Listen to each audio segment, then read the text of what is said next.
Shalom, shalom, boa tarde.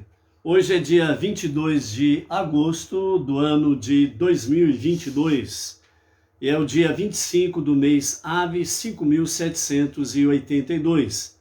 À tarde com a Torá, trazendo a paraxá semanal, bem como a leitura diária da porção da Torá.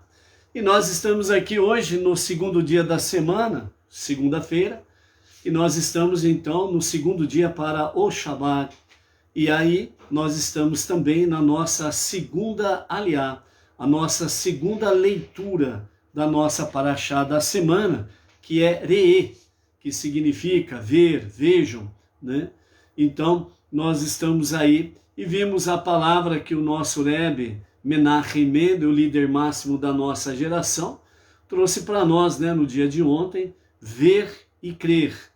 E isso significa que nós precisamos cada vez mais sentirmos, de fato, o mandamento ou as mitzvot, as 7 leis universais, e nós estarmos aí vivenciando, conhecendo, estudando e pondo em prática realmente a vontade divina. Porque o segredo dos mandamentos, o segredo dos preceitos, das leis divinas, a essência dela é, de fato, fazer a vontade de Deus. Esse é o segredo. Deus disse, eu faço. Então, esta é, de forma simples e objetiva, o grande segredo das mitzvot, fazer a vontade divina. Então, nós estamos aí no nosso segundo dia para o Shabat e vamos nos preparando para o sagrado dia do Shabat. A palavra que o nosso Rebbe traz para nós no dia de hoje, né, iniciando a nossa live, chama-se insatisfação. Esse ensinamento do nosso Rebbe, ele diz assim: algumas pessoas lhe dizem que se nunca estiver satisfeito com as suas realizações, você ficará louco. Ignore-as. Olhe para tudo que você fez e diga: se isso é bom, o dobro é melhor ainda. Não permita que o que você fez seja a medida definitiva de quem você é. Alguém escreveu ao Rebbe, né, para dizer a ele que nunca devemos satisfazer-nos com nossas realizações pessoais, né? Então o Rebbe respondeu a essa carta e ele suprimiu a palavra passadas, porque aquele que escreveu para ele, a pessoa que escreveu para ele, disse: nunca devemos satisfazer-nos com nossas realizações passadas. E o Rebbe, ele respondendo à carta desta pessoa, né, ele usou a mesma frase, mas ele retirou, né, ele suprimiu a palavra passadas. Então ficou assim: nunca devemos satisfazer-nos com nossas realizações. Ou seja, primeiramente, o que o Rebbe quer mostrar para nós aqui nesse ensinamento algumas pessoas lhe dizem, seja quem for que chegue a você e diga, para você nunca estar satisfeito com as suas realizações, pois você ficará louco. Ou seja, a incompetência de se seguir em frente. Então, o mau conselho faz com que a pessoa ela seja agravada por incompetência de seguir em frente. Ou seja, sempre, independente de qualquer questão, nós precisamos seguir em frente. Nós não podemos parar, muito menos retroagir, ok? Segunda questão que ele fala aqui, o nosso Rebbe, né? Essas pessoas que chegam para você e digam, né? Se você nunca estiver satisfeito, você ficará louco. Então o Rebbe diz assim: ignore-as. Ignore-as. Por quê? Porque esse tipo de conselho é o seguinte: se você estiver satisfeito, você estaciona, não segue em frente. Se você não está satisfeito, então você, segundo o conselho destas pessoas, se você não está satisfeito, então você ficará louco. Ou seja, este conselho ele é totalmente negativo. Então por isso o Rebbe diz, ignore-as, essas pessoas e este conselho. Aí então o Rebbe ele aconselha, e o conselho dele é, olhe para tudo que você fez e diga, se isso é bom, o dobro é melhor ainda. Então, nesse aspecto, o que significa? Que você não estará satisfeito no sentido de estacionar, parar, né? Não progredir, porque você vai analisar desse ponto. Se isso é bom, o dobro é melhor. Isso traz o quê? Ânimo, entusiasmo, traz o desejo de fazer mais. Então você está, sim, satisfeito com o que você fez.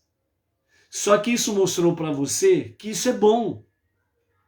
E se isso é bom, o dobro é melhor ainda. Então isso vai trazer a você entusiasmo para você seguir em frente e não aquele conselho negativo. Então por isso o Rebbe diz, olhe para o que você fez e diga, se isso é bom, o dobro é melhor ainda, então eu vou buscar fazer o dobro. Isso traz ânimo, coragem, alegria, traz realmente o sentido positivo de seguir em frente, ok? Não permita que o que você fez seja a medida definitiva de quem você é. Ou seja, dê um basta, a princípio, nos intrometidos, que querem te aconselhar de forma negativa. Então dê um basta. Não, eu não quero te ouvir. A pessoa começou a falar de forma negativa, não dê ouvidos. Já dá um break naquela pessoa e pronto, ó, pode parar. Não quero te ouvir. Negativismo não. Pronto. Na sequência, você não permita que o que você fez seja a medida definitiva. Ou seja, bom, o que eu fiz está bom, isto basta. Não aceite isto. Nem quem lhe diga, nem você mesmo, que possa, porventura, dizer a você mesmo, bom, eu estou satisfeito. Eu já fiz o que tinha que fazer, não preciso fazer mais nada. Não aceite isto, seja de quem quer que for, ou seja de você mesmo. Então, você precisa realmente ver que, se isso é bom, o dobro é melhor, você tem que classificá-lo no infinito. Ou seja, não tem fim fazer aquilo que é bom. Não tem fim. É infinito. Então você precisa ter realmente essa medida infinita. Porque se você ficar nessa posição que você está satisfeito com o que você fez e ponto final, então você colocou um fim nos seus atos de bondade, de justiça, nos seus atos de servir a Deus, você colocou um ponto final na sua vida. Ou seja, você não tem esperança para mais nada. Acabou. Simplesmente isso. Acabou. Entendeu? Então, por isso, não aceite aquilo que você fez de bom e coloque uma medida final. Ponto final. Não preciso fazer mais nada. Está muito bom assim. Não. Coloque isto como infinito, sem limites. Se isso é bom, o dobro é melhor, o quádruplo e assim sucessivamente é melhor ainda. Ok?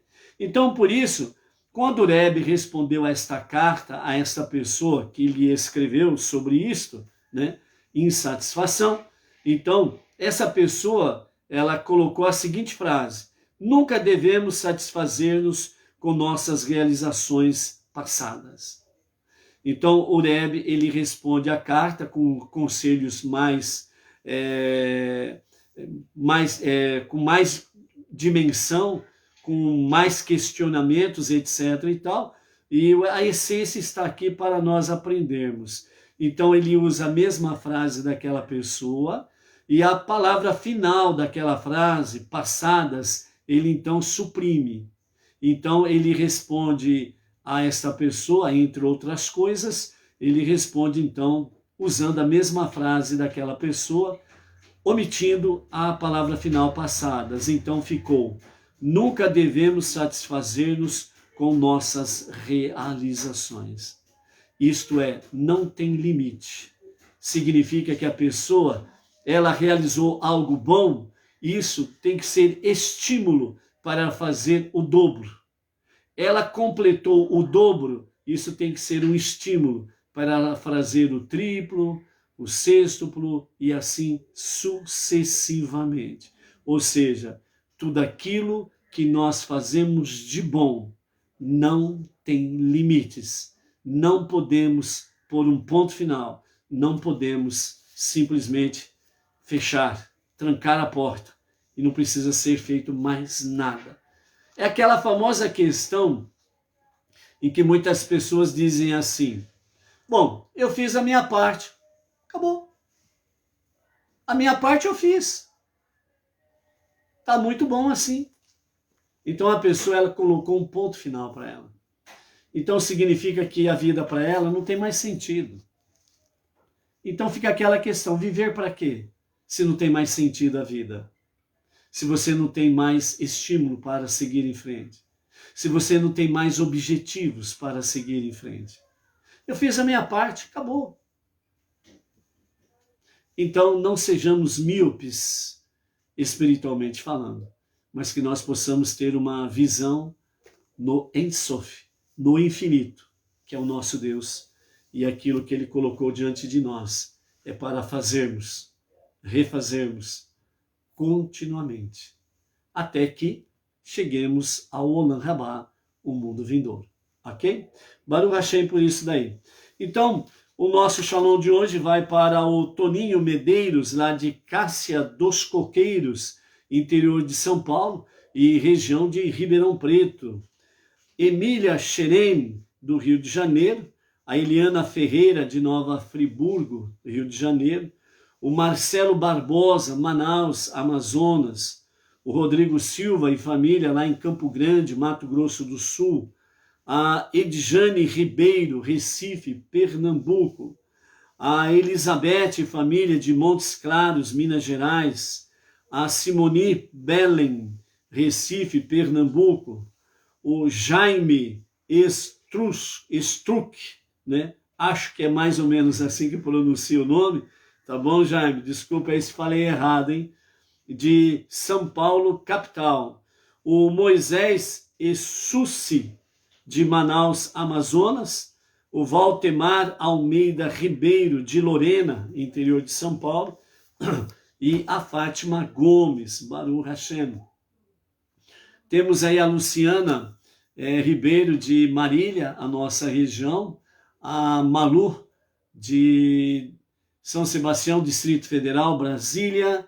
A Yaritza Verônica, Chile. A Marli Stael, de Vitória, Espírito Santo. O Luiz Ribeiro, Itaquera, Grande São Paulo, Baruch Hashem, né? Então nós estamos aí com os nossos amados, ok? E hoje, por nós estarmos exatamente no segundo dia da semana, então nós temos aí a nossa segunda leitura, né, da nossa paraxá da semana. Então a nossa segunda leitura, ela está no capítulo 12 de Deuteronômio, dos versos 11 até o verso 28, que faz parte da nossa segunda leitura, e também, né,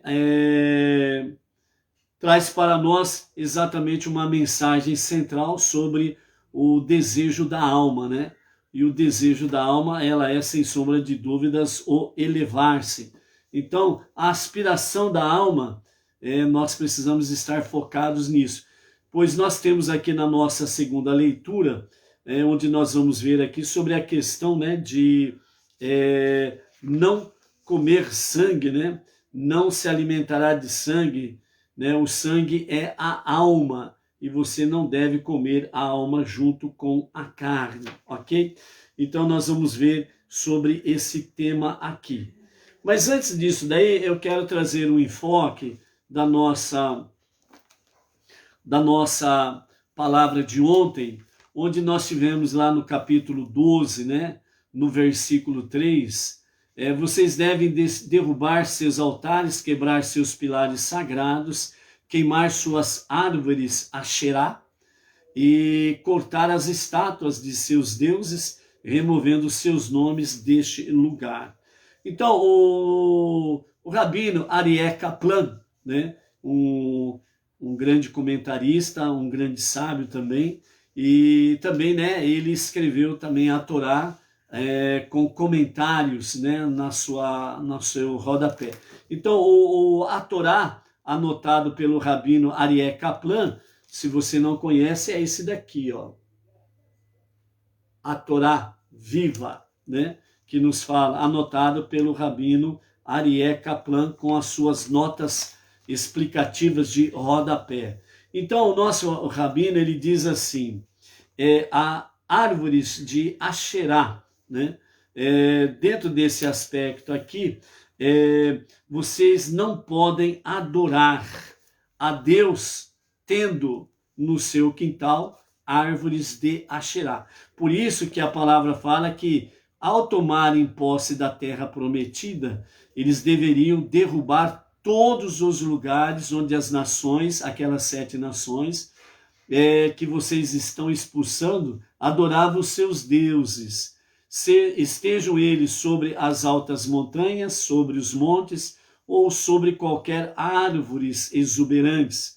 Vocês devem derrubar seus altares, quebrar seus pilares sagrados, queimar suas árvores de Asherá e cortar as estátuas de seus deuses, removendo seus nomes deste lugar, ok? Ou seja, ao tomar posse da terra prometida, né, o povo precisava rapidamente eliminar todo e qualquer ídolo, imagem, toda e qualquer lembrança de idolatria. Entre elas estava exatamente a árvore Asherá, né? Então, o nosso rabino Aryeh Kaplan, ele comenta da seguinte forma, baseado em Êxodo, capítulo 34, verso 13, né? Ele fala assim, as árvores de Asherá. Estas eram árvores sagradas ou estacas, como se refere Rashi.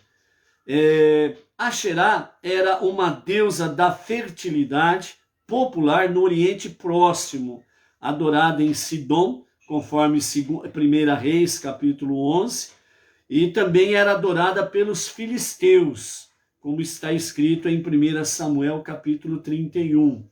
Ela é muitas vezes identificada como Astarte, a deusa Astarte, e Afrodite, né? Outra divindade aí. Mas a raiz é a mesma porcaria de idolatria e portanto, aquilo que é desagradável aos olhos de Deus. E está conectado exatamente com fertilidade. É onde entra aí, né, as famosas relações proibitivas, né? E aí vira bagunça e já não precisa falar mais nada, ok? Então, enquanto ela é, né, muitas vezes identificada como Astarte e Afrodite, enquanto pilares de pedras eram erguidos em honra a Baal, ou seja, nós vimos aí numa das passagens que Deus fala que ele enviaria o povo, caso não obedecesse os seus mandamentos e fossem rebeldes, que vocês seriam introduzidos nas nações onde adorariam deuses de pedra e de madeira, ok? Então, enquanto os pilares de pedra eram erguidos em honra a Baal, as estacas ou pilares de madeiras eram levantados em honra de Asherá, a esta deusa, que também é identificada como Astarte e Afrodite, ok? Então vejam bem que a base da idolatria está exatamente na pedra e na madeira. Então observem bem esse detalhe e vejam, né?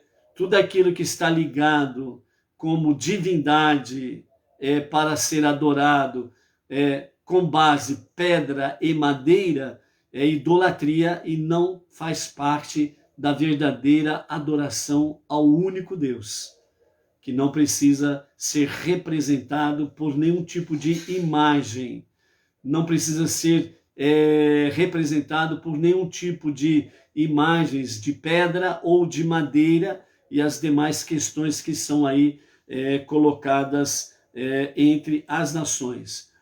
Deus, o único Criador, o único Salvador, como os 5 primeiros livros da Bíblia fala, assim como os profetas falam, Salmos está muito bem fertilizado em palavras do único Deus e adoração e servir ao único Deus.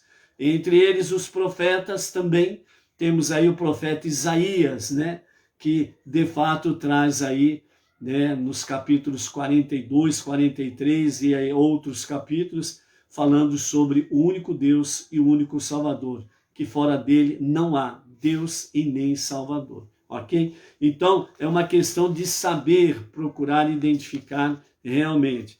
Então, tudo aquilo que está conectado com divindades de madeira ou pedra, mesmo depois virou bronze, ouro, gesso, plástico e por aí afora vai, é tudo idolatria. Deus, o único Deus, ele não pode ser representado por nenhum tipo de imagem.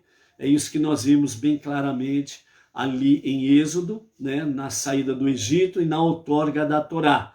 E Moisés aqui no 5º livro, Devarim, Deuteronômio, também volta a falar repetidas vezes, né? Vocês não viram imagem absolutamente nenhuma com referência a Deus. Apenas ouviram a sua voz. Mais de 5 milhões de pessoas ouviram a voz de Deus, ok? E o monte que estava fumegando. As nuvens, densas nuvens, fogo, raios, certo? E assim sucessivamente. Mas não foi vista a imagem de absolutamente nada.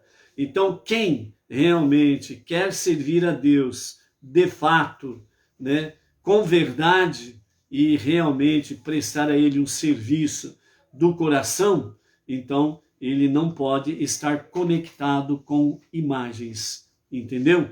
Então isso é muito importante, porque Deus, ele ama realmente aqueles que o buscam de todo o seu coração, com toda a sua alma, né?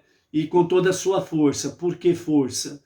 Porque é preciso vencer o desejo de, entre aspas, de adorar a Deus através de imagens. Então, essa força, com toda a sua força, ela pode ser aplicada nisso também. Resistir à tentação de querer adorar a Deus através de imagens e esculturas. Ok? Baruch Hashem. Então a nossa segunda aliá, ela está em conexão com o capítulo 12, versos 11 a 28, né? Nós estamos aí com a Eunice Bezerra Loretti, né? Lá no Rio de Janeiro, juntamente com seu marido, seu filho, né? Que seja graça de Hashem sobre a vida de vocês aí, Eunice, né? Baruch Hashem. E também, né, a Maria do Socorro Salles, lá de Brasília, também conectada aí, Baruch Hashem. Então, a partir do versículo 11 do capítulo 12, a nossa segunda aliá, fala, então vocês construirão o templo no lugar em que o eterno seu Deus escolher para fazer seu nome repousar ali, né? Então, o lugar que Deus escolheu, Jerusalém, também identificada como Shiló, né, que nós vimos aí no dia de ontem, onde realmente é o local, Shiló é o lugar dos sacrifícios, né, onde eram feitos ali os sacrifícios, bem como também Jerusalém se trata do templo, a localidade do templo, né, sendo o mesmo lugar, mas a identificação Shiló é no sentido local de sacrifícios, e Jerusalém, o local onde Deus faz repousar o seu nome, o Beit Hamikdash, o grande templo em Jerusalém, ok? Então, nessa continuidade, fala sobre o serviço, né, que ali a tribo de Levi, o povo judeu, vai fazer. E depois nós chegamos ali no versículo 16, embora o sangue deste animal esteja isento de ser jogado sobre o altar, vocês só não comerão sangue, vocês o derramarão no chão com água e não terão que cobri-lo. Você não poderá comer o seguinte dentro de suas próprias cidades, né? Aí fala sobre o dízimo, né? O grão, o vinho, o azeite, os primogênitos de seu gado, de seu rebanho, né? E depois nós vamos lá de novo, lá no versículo 23, onde nós temos novamente: no entanto, seja forte para não comer o sangue, pois o sangue é a alma, e você não deve comer a alma junto com a carne, ok?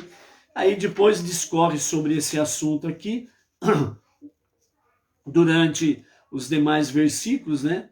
Você não comerá o sangue que escorre do animal, derrame no chão como água, né? E ele vai ser absorvido pela própria terra, nesse sentido aí, ok? Então vejam bem, uma coisa interessante que os nossos mestres aqui falam, né?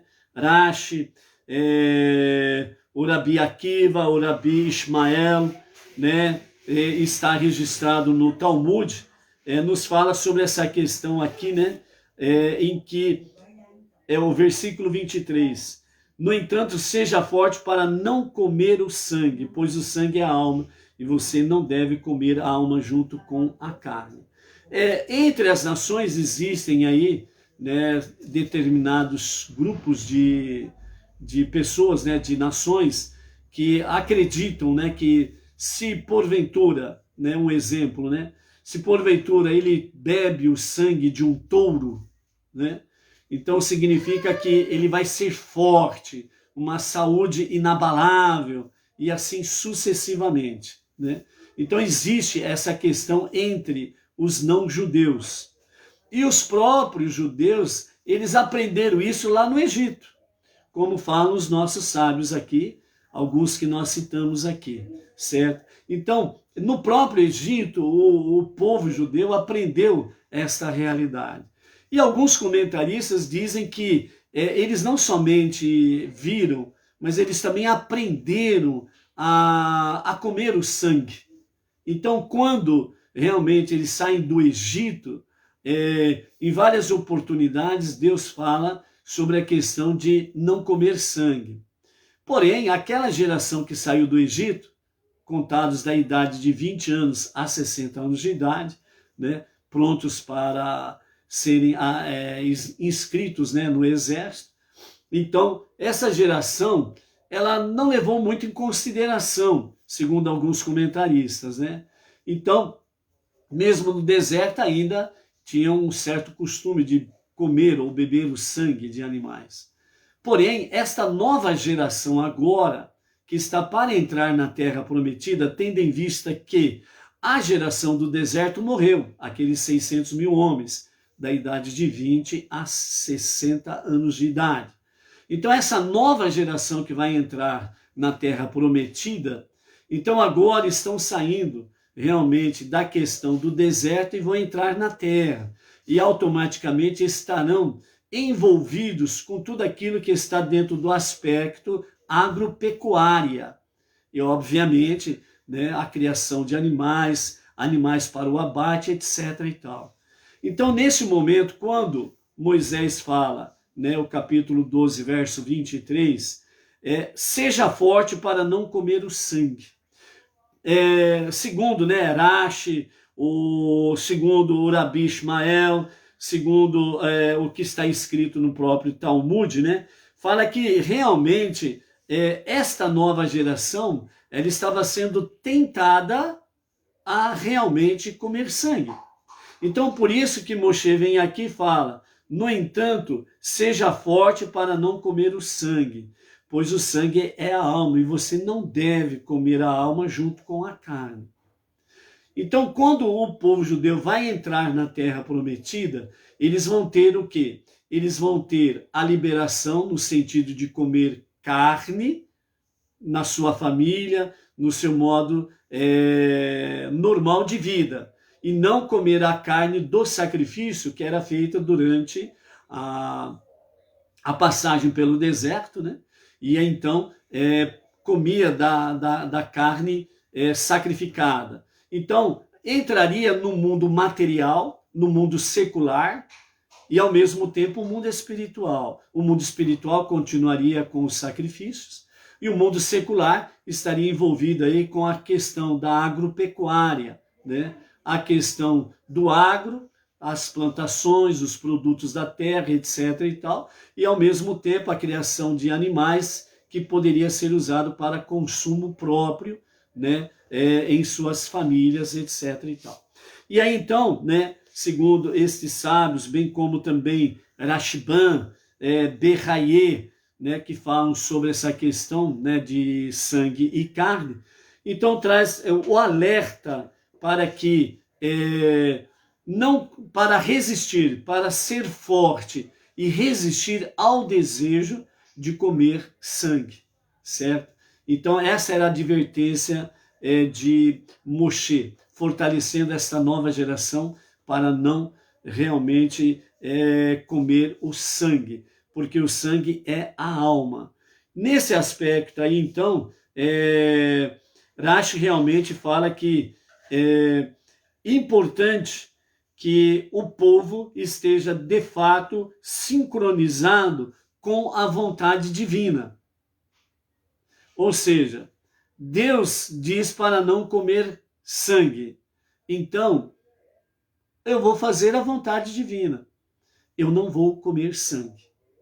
Então, o segredo dos mandamentos é fazer a vontade de Deus e não achar explicação para A, B mais C. É isto. Dentro desse aspecto aqui, o que realmente traz ao aprendizado de cada judeu, explicitamente, é que o sangue é a alma. Então, portanto, ao comer o sangue, você não pode comer a alma junto com a carne, né? E nesse sentido, nós temos aí o quê? A alma, ela tem o seu curso natural de vir e retornar à sua origem, ok? Então, o sangue está a alma do animal, é a vida dele. E você não pode comer a vida dele com a carne. A carne é para o teu sustento. Ponto. Acabou. Então, segundo os ensinamentos racídicos, eles nos falam sobre esse sentido de a alma você não deve comer junto com a carne. Nos fala que subsequentemente incorporado ao seu corpo, este alimento se eleva de seu estado anterior, seja ele animal, vegetal ou mineral, e atinge a santidade especial de uma pessoa. Então, aquela visão de certos povos, né, não judaicos, que se porventura eu comer do sangue do touro, eu vou ter força, vigor, saúde e assim sucessivamente. Então, a concepção desses povos que se alimentam de sangue já tem essa própria visão. Ao comer o sangue daquele animal, eu estou trazendo para a minha vida a vida daquele animal. Ele é forte, saudável, eu vou ser forte e saudável, porque eu vou comer do sangue dele. E enquanto isso, nós temos o mandamento divino que diz: não comerás o sangue juntamente com a carne, porque o sangue é a alma. E a alma pertence a Deus.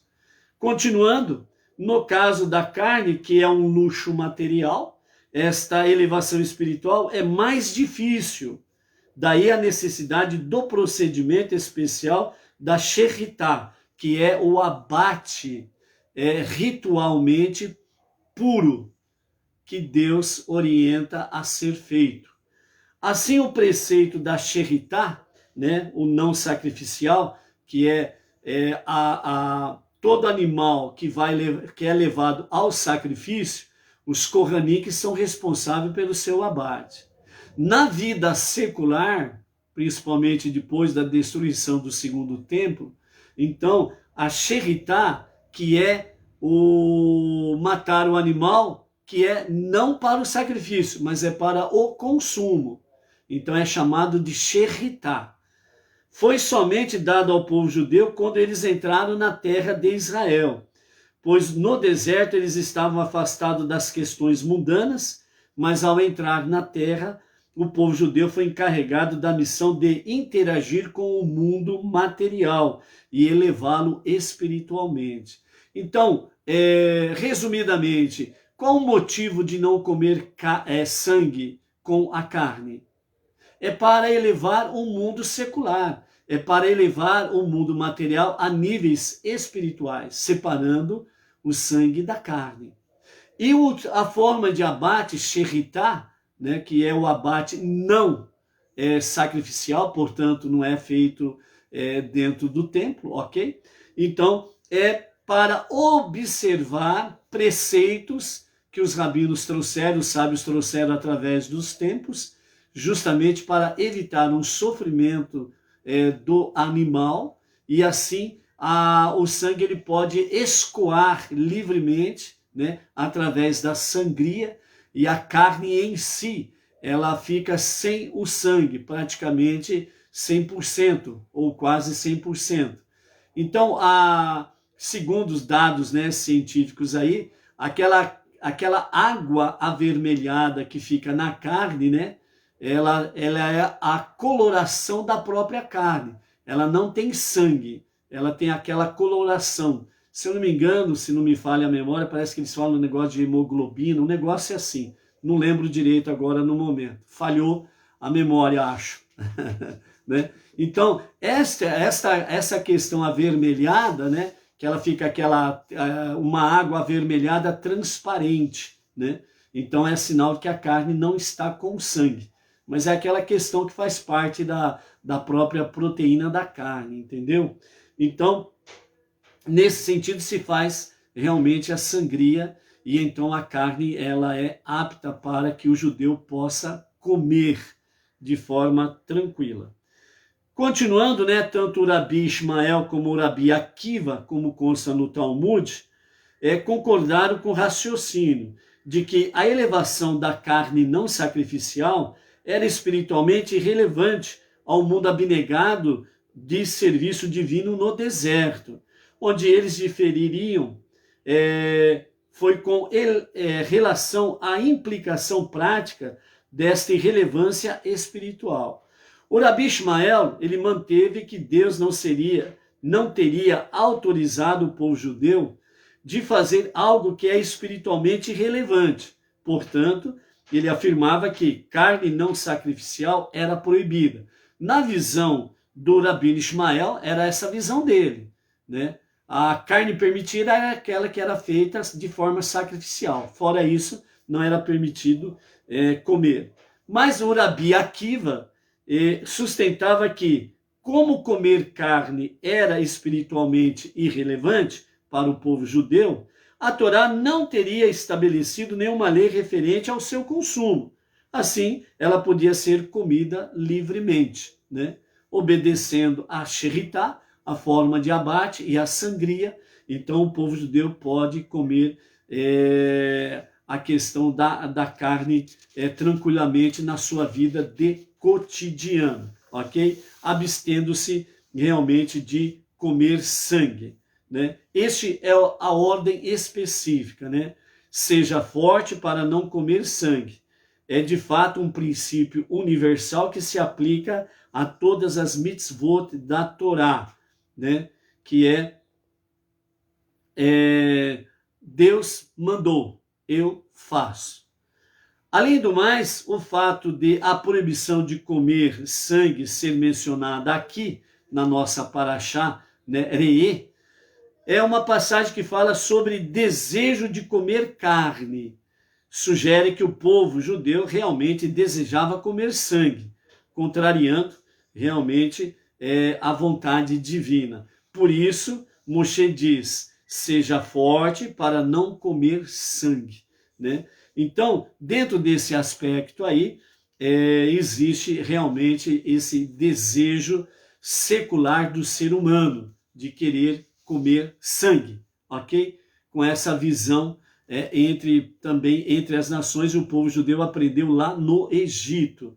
E ao entrar aqui às portas da terra prometida, então vem exatamente uma ordem específica. Seja forte para não comer o sangue. É de fato um princípio universal que se aplica a todas as mitzvot, né, da Torá, que é exatamente um nível muito elevado em acatar a vontade divina, ok?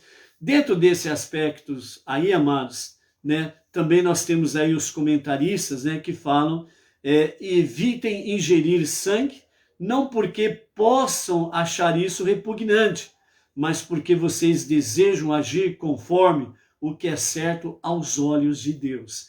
Então, numa outra visão mais aprimorada ainda, né, evitar de ingerir sangue, explicitamente a princípio para o povo judeu, né, o não judeu, é uma decisão pessoal, ok? E orientação é para não comer sangue, ok? Então, não é porque tem gente que fala isso é repugnante. Tem aquele famoso chouriço que faz por aí, né? Aquela linguiça de sangue, né? Então, tem gente que fala, eu não como isso, acha repugnante.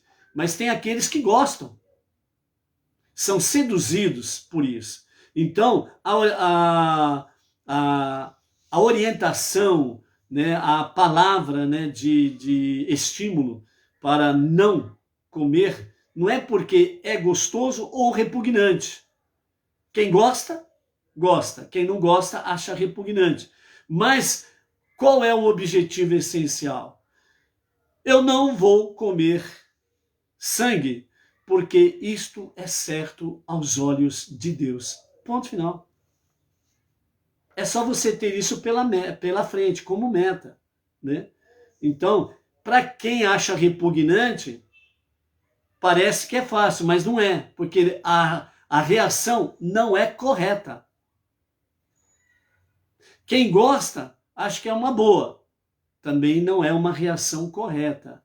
A reação correta é, eu não faço porque isto é certo aos olhos de Deus. Ponto final. Este princípio se aplica também a todas as mitzvot, a todos os mandamentos.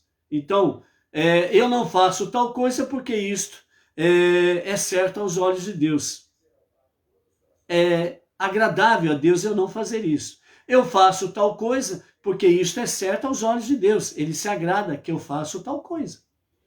É só ter isso daí como norte na vida e as coisas se tornam mais facilmente, né, de se obedecer à vontade divina, ok? Então, existe apenas uma maneira kasher de abater animal para alimento, que é cortando a faringe e o esôfago. Deus ensinou a Moshe o ponto exato onde deveria ser cortado, né? Normalmente, né, muitos frigoríficos por aí afora, né, onde o povo judeu leva, né, os rabinos levam os seus animais, né, devidamente selecionados, passado por inspeção rabínica, e realmente no contrato com os frigoríficos tem dia específico em que é separado apenas para receber o gado dos judeus, e aquele dia vai ser apenas o abate dos animais ali dos judeus. E nesse sentido, ali tem um rabino que ele vai fazer realmente toda a inspeção dos animais, equipamentos do frigorífico, etc. e tal. Vai ter uma cacherização de todas as coisas para poder fazer o abate. e depois, né, eles vão cumprir exatamente a halahá, a lei judaica, no abate, né, para fazer devidamente o abate correto, né? Este que é o responsável, né, para fazer o abate, ele é chamado de shohet, e é ele que vai fazer o abate, porque ele tem as facas especiais e tem conhecimento, né, da própria anatomia do animal para poder fazer de forma correta e evitar, né, o sofrimento do animal, para que o animal tenha o mínimo do mínimo do sofrimento, ok? E segundo aí, né, algumas explicações, né, o momento do corte, né, da faringe, do esôfago, o animal, ele automaticamente, ele, como se anestesiado ficasse, ele tem um sofrimento mínimo, ok? Então, é uma coisa, o abate, né, judaico, ele é realmente algo muito levado a sério, porque um dos mandamentos divinos é não maltratar animais, ok?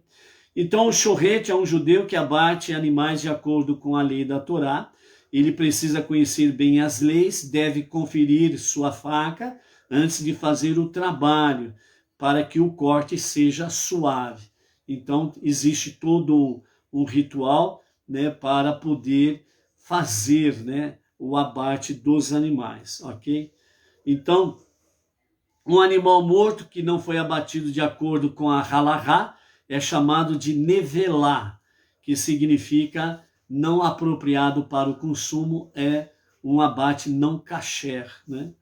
Então, entre estas coisas, né, tem que ser obedecida uma delas, né? A lâmina da faca, ela não pode ter nenhum dente, ela tem que ser perfeita no seu corte, justamente para evitar um sofrimento mais contundente ao animal. Então, o shorret, antes de fazer o abate, ele faz então uma prece dizendo, né? Bendito és tu, Deus, que nos santificou com suas mitzvot e nos ordenou a shechitá, né? Como é judeu e obviamente o rabino, então nos ordenou, que é exatamente a expressão de Deus para com o povo judeu, ordenança. Porque os animais devem ser abatidos dessa maneira especial, Deus não revelou exatamente a razão em si, a sua grande razão. De forma bem conhecida, né, é um mandamento chamado de Hok. Deus disse e eu faço, ponto final, não tem mais nem porém. Mas, segundo os nossos mestres, né, fala que a sangria do animal, o abate do animal, né, a shechitá, ela seja o menos dolorido para o animal. Então, é um abate suave, por assim dizer, e dessa forma, então, evita um sofrimento da parte do animal, ok? Então, essa mitzvah nos ajuda a evitar também a questão, o conhecimento disto, nos ajuda a evitar a ingestão de sangue. O modo indicado pela Torá para abater o animal é misericordioso, rápido e indolor. Deus não quer que o animal sinta dor ou sofra qualquer questão dentro deste aspecto. Então, o cumprimento dessa mitzvah é benéfico, elevando-nos espiritualmente e nos aproximando de Deus. Ou seja, para os judeus, uma ordenança, para os não-judeus, os Benei Noach, né? Eu não como sangue, não porque eu acho repugnante, ou não vou comer sangue, mesmo que eu goste, não é por isto. Então eu vou deixar por quê? Porque gosto é difícil, porque não gosto é mais fácil. Não, é porque Deus assim deseja. Então, por amor, eu correspondo a ele em obediência, ok? Então, por isso, o nosso Rebbe Menahem Mendel fala sobre a elevação, né? Ou aspiração da nossa alma. Então, ser fortes e não consumir o sangue. Como a vitalidade do animal está no seu sangue, poderia parecer que consumi-lo a fim de usar tal vitalidade e energia para objetivos sagrados seria uma ação louvável no sentido de refinar o mundo material. É necessário, portanto, distinguir entre carne e o sangue. A carne representa o próprio mundo material, o próprio mundo secular, do qual somos capazes de desfrutar de forma sagrada. Metaforicamente, mastigando-o bem e depurando-o à medida que se incorpora ao organismo. Ou seja, nessa questão aí você vai interagir com o mundo, mas você vai interagir com o mundo procurando elevar o mundo a níveis elevados espiritualmente falando. Então você vai estar, né? A carne representa isso, representa o mundo secular, representa os desejos, as paixões, né? Representa o mundo material, o mundo financeiro, o mundo secular. Então esse interagir aqui, né? Que precisa ser de uma forma a elevar o mundo, então você simplesmente vai fazer com que o mundo secular ele seja feito de forma a ser elevado. Você vai trazer mais luz, mais presença divina, você vai cumprir com mais vontade, mais entusiasmo, mais alegria, obediência aos mandamentos de Hashem, as 7 leis de Noah. Então você vai estar trazendo santidade para, entre aspas, a carnalidade do mundo. Você estará elevando o mundo. Então, quando você separa a carne do sangue, é nesse sentido que você estará aplicando, não apenas na forma prática da palavra, não comendo sangue e se alimentando da carne, trazendo as proteínas e companhia limitada para fortalecer o seu organismo, a sua vida física, mas trazendo isso elevação. Por quê? Porque você estará fazendo realmente a santidade da carne, no sentido de separar o sangue da carne, fazer as preces antes de se alimentar. Por isso que é importante as preces antes da alimentação, certo? Você está invocando bênção, santidade sobre a alimentação. Por isso que nos fala ali sobre a questão vegetal, mineral, animal, certo? É você santificando, elevando, né, esses 3 reinos juntamente com o 4º reino que você representa, o reino humano, entendeu? Então, unidade na obediência à vontade de Deus. Então, aquela questão, que nem o nosso Sidur Benei Noah, compilado pelo nosso Rav Yaakov Geranstad, né, tem no seu 2º volume as bênçãos dos alimentos. É importante você ter essas bênçãos dos alimentos, né, no seu dia a dia, aonde você vai, você leva o teu Sidur para fazer as suas preces e ao mesmo tempo você tem ali as preces dos alimentos, para você poder, aonde estiver, fazer as bênçãos dos alimentos. Você está santificando este mundo secular através destas suas ações, ok? Quanto à questão, o sangue, por sua vez, ao simbolizar a própria vitalidade e entusiasmo da vida, não pode ser desfrutado por si só, porque é impossível experimentar o puro deleite de forma altruísta e sagrada. Então, assim como o sangue, ele representa, ele é de fato a alma, a vida, né, do animal, assim como o seu sangue é a sua vida, né, é a sua alma, né, que dá vitalidade no seu corpo físico. Então, assim o sangue, ele simboliza essa vitalidade. Então, não tem como desfrutar, por assim dizer, né, por si só, porque é impossível experimentar o puro deleite de forma altruísta e sagrada. Então, o que nós precisamos entender é que a alma está no sangue, o sangue é a alma daquela vida. Então, isso é muito elevado. Isso é algo muito sagrado para Deus. E nós não podemos desfrutar, entre aspas, né, comendo o sangue nesse sentido, porque não é apropriado você se apossar da vida de outrem, entendeu? Nós não estamos falando aqui sobre doação de sangue, ok? Nós estamos falando sobre comer, se alimentar de sangue. Doar sangue é doar vida. E escrito está: amarás o teu próximo como você ama a si mesmo. Então, doar sangue, você está doando vida para que alguém possa receber vida. Porque ela está precisando, está com problema de saúde e ela precisa de doação de sangue. Então, nós estamos falando de doação de sangue. Doação de sangue é legítimo, ok? E nós estamos falando sobre alimentar-se, comer o sangue. É dentro desse aspecto aí, porque é muito sagrado. Por isso que você pode doar vida através da doação de sangue. Você está doando algo sagrado para que alguém possa ter vida, certo? Então, e nesse sentido de doar sangue, você está alimentando uma vida, você está fortalecendo, de fato, a alma de alguém, porque os vivos louvam a Deus, os mortos não, ok? Assim sendo, então, o sangue pode ser oferecido no altar como parte de um sacrifício, porque aí sim, tem como único propósito a santidade e é elevado a Deus. Mas se o uso do sangue faz parte do simples ato de comer, isto é, se tem como único objetivo a preservação e o enriquecimento da vida do próprio corpo, então deve ser evitado, né? Então, eu vou comer sangue porque esse animal é saudável, esse animal é forte, e eu vou comer do sangue dele porque a vida dele vai estar em mim. Então, eu vou ser saudável e forte também.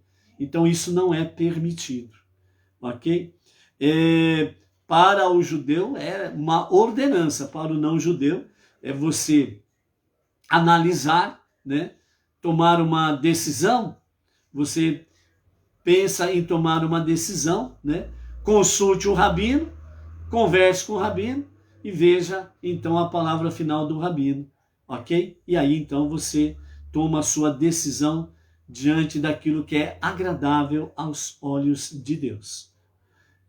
Devemos então aspirar a ficarmos entusiasmados unicamente em relação a assuntos relacionados com temas sagrados, em vez de o fazermos em relação a assuntos exclusivamente materiais. Ou seja, nós precisamos elevar as nossas vidas de forma espiritual e não separarmos a nossa vida espiritual e a nossa vida física. Nós precisamos trazer harmonia na nossa vida espiritual e a nossa vida física, para podermos servir a Deus de uma forma mais agradável a Deus e para que nós tenhamos da parte divina as suas bênçãos no nosso dia a dia. Então, o que é sagrado para Deus é a vida. Então, a vida está no sangue da pessoa, no sangue do animal. E nós não podemos tomar posse da vida alheia comendo o seu sangue. Então, são fatos aí para nós não judeus estarmos aí analisando, né, refletindo sobre estas questões, né, e sem sombra de dúvidas termos aí uma decisão. Lembrando que ao tomarmos uma decisão, ela é irrevogável, você vai tomar uma decisão para o resto da sua vida, entendeu? Então não é uma questão, hoje eu faço, amanhã não, né? Fica brincando de ping-pong. Não, nós precisamos analisar de forma correta as coisas, né? A partir do momento que nós tomamos conhecimento daquilo que é agradável a Deus, temos uma orientação rabínica para fazer e para não fazer. E aí nós vamos analisar. Aí nós, como não judeus, Benei Noach, nós tomamos uma decisão. E aí então lembremos que a decisão, ela não pode ser uma decisão ping-pong. É uma decisão que precisa ser permanente. Ok? Então, amados, essa é a nossa palavra de hoje. Vamos refletir, vamos buscar cada vez mais fazer aquilo que é agradável aos olhos do nosso Deus. Ok? Amanhã estaremos de volta. Shalom, shalom. Até lá.